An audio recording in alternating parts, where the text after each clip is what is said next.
Namaste and hello everyone. Welcome back to my channel, Hamsavahini Vajraasthra. I'm Awhona. In today's video, I'm going to share my TBR for the upcoming History Challenge. Now, the History Challenge will be running from the 16th of August to the 31st of August, and it's a 16-day challenge this year. And it has been hosted by Emma from A Cup of Books, Justin from Triumphal Reads, Justin from Ghost Reader, and Jenny from Bookish Shenanigans. I will post a link to their announcement videos in the description box below for you to cross-check. So do please join me further in this video.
So let's get down to the participation requirements and the prompts for this particular readathon. Now, the only requirement for participation in the History Challenge is to read one history non-fiction book, and there are approximately 9 prompts which are available, which we can either bingo or we can choose at random. So the first book which I have chosen to read this year is called Florence, Nightingale and the Viceroys by Patricia Mowbray. And I picked up this book because it does cover approximately 3 prompts. So from the jacket of this book, it reads as: Florence Nightingale's legendary nursing service in the Crimean War brought her fame and power, but relates to just 2 years out of a life of 90 years. This study reveals an aspect of her life that has been largely overlooked, namely her profound influence on the health and welfare of the Indian people during the latter half of the 19th century.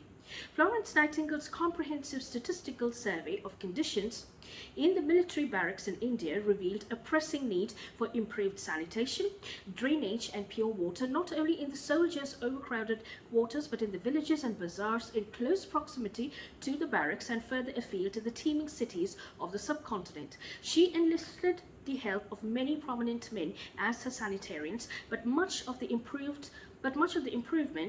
in medical and public health services in India during the imperial heyday of the Raj can be traced to her close, if sometimes changing, relationship with a series of viceroys from Lord Canning in 1858 to Lord Elgin in 1898. This biography relates the trials and the triumphs of Florence Nightingale's last great humanitarian campaign. So that's the first book that I've chosen, and it's actually very interesting because it revisits the Indian history and how Florence Nightingale contributed to the health and hygiene and sanitation within the country during the colonial era. So this book fulfills 3 prompts. The first is a biography, the second is to revisit a school topic, and the third would be it's written by a woman author. So that's the first book which I chose. Now the second book that I chose to read is called The Italian Boy, which has been written by Sarah Wise, and it's all about the murder and grave robbery in 1830s London, and this is quite closely related to the dark side of Victorian medical history. So from the back of the book, it reads as, towards the end of 1831, the authorities unearthed a series of crimes at number 3 Nova Scotia Gardens in East London that appeared to echo the notorious Burke and Hare killings in Edinburgh 3 years earlier. After a short investigation, 3 body snatchers, later known as the London Burkers, were put on a trial for supplying the anatomy schools of London with suspiciously fresh bodies for dissection. Their story was dubbed The Italian Boy Ease and the Furor, led directly to the passing of controversial legislation which marks the beginning of the end of the body snatching in Britain. In The Italian Boy, Sarah Weiss not only investigates the case of the London Burkers, but also by making use of an incredibly rich archival store, the lives of ordinary lower-class Londoners. Here is a window on the lives of the poor, a window that is opaque in places, shattered in others, but which provides an unprecedented view of low-life London in 1830s. So that's the second book that I'm reading, and this covers the prompt of reading a book or reading the history of a different country, and also a women author. I wouldn't say this is a micro-history, but yes, it's just the history of a particular time period in London. So that's the second book that I've chosen to read. The third book which I have chosen to read is called Fashion Victims, which has been written by Alison Matthew David, The Dangers of Dress, Past and Present. So this is the book. And this book is really beautifully illustrated. I'll try to show some of the illustrations. Now, from the jacket of the book, it reads as, from insidious murder weapons to blaze-igniting crinolines, clothing has been the cause of death, disease and madness throughout history by accident and design. Clothing is designed to protect, shield and comfort us, yet lurking amongst seemingly innocuous garments we find hats laced with mercury, frocks laden with arsenic and literally drop-dead gorgeous gowns. Fabulously gory and gruesome, Fashion Victims takes the reader on a fascinating journey through the lethal history of women's, men's and children's dress in myth and reality.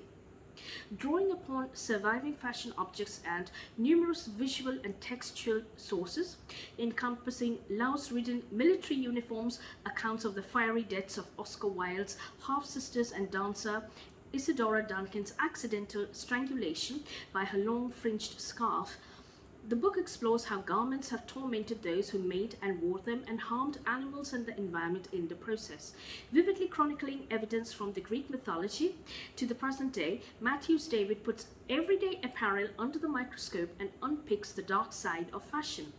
Lavishly illustrated with over 100 images, Fashion Victims is a remarkable resource from everyone, from scholars and students to fashion enthusiasts. So this particular book is for the prompt microhistory, and it also covers women author and yes, that's about it. And of course it's from a different continent, and I'll just show you the illustrations. These are really gorgeous, and we have illustrations all across. So these are the shoes, and there are other illustrations as well which have been beautifully done. So basically this book covers everything about fashion and its history from time immemorial to present day, and it focuses especially on the Victorian age of fashion as well as the Regency age of fashion. So this is something which I found quite interesting actually, and I really did pick up this book for the microhistory section or the microhistory prompt. Now the fourth book which I have chosen to read is called Victoria's Children of the Dark by Alan Gallop. And this is one of the very interesting books that I actually came across. Now, from the back of the book, it reads as, Victoria's Children of the Dark tells the story of Queen Victoria's invisible subjects, women and children who labored beneath her green and pleasant land, harvesting the coal to fuel the furnaces of the Industrial Revolution. Following the real fortunes of 7-year-old Joey Birkinshaw and his family, Alan Gallop recreates the events surrounding the 1838 Husker Pit disaster at Silkstone, Yorkshire, a tragedy which helped lead to better working conditions for miners. Chained to carts and toiling half-naked for 18-hour shifts in near darkness, children as young as 4 years were employed by mine owners. Yet it was not until the catastrophe at the Silkstone, when 26 children were drowned in a mine ship, that Victoria and her subjects realized that many Britons were existing in virtual slavery. This powerful and dramatic account exposes the real lives and working conditions of the 19th century miners. A gripping human history, Victoria's Children of the Dark brings history, particularly the history of childhood, vividly to life. So this is the other book which I have chosen, and besides that, or besides these books, there are 2 other books on my Kindle which I have chosen to read, and these are very short books, and I'll just be sharing them with you here.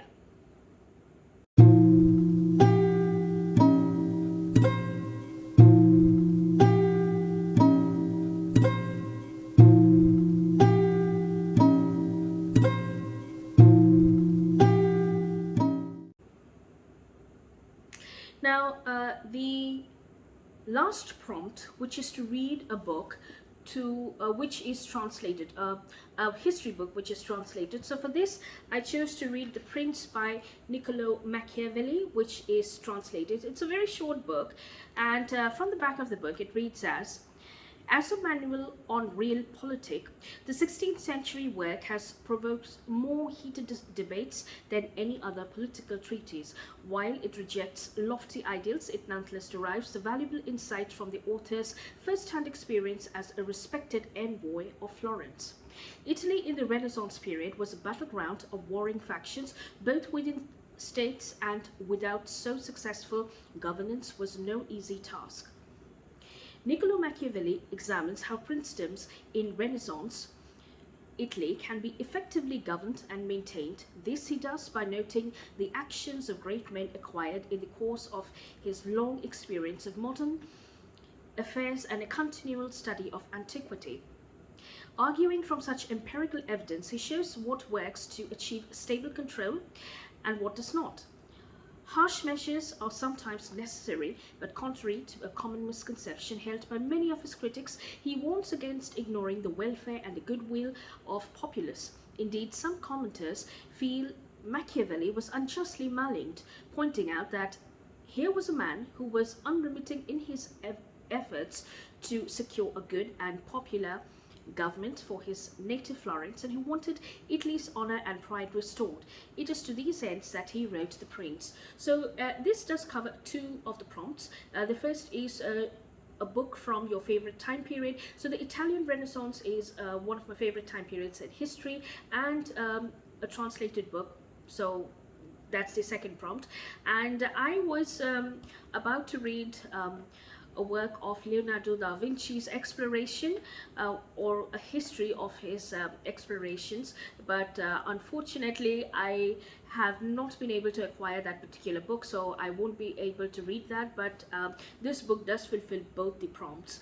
So that would be almost all the prompts. And the last prompt, which I am yet to cover, is to read a history book by a BIPOC author. So for this, I have chosen to read Mary Seacole, The Wonderful Adventures of Mrs. Mary Seacole in Many Lands. And this is about a contemporary of Florence Nightingale, who had served in the Crimean War as a frontline nurse, which means that she used to go directly on the battlefields early in the morning during the Crimean War and try and help the wounded soldiers. So this is all about her experiences and adventures.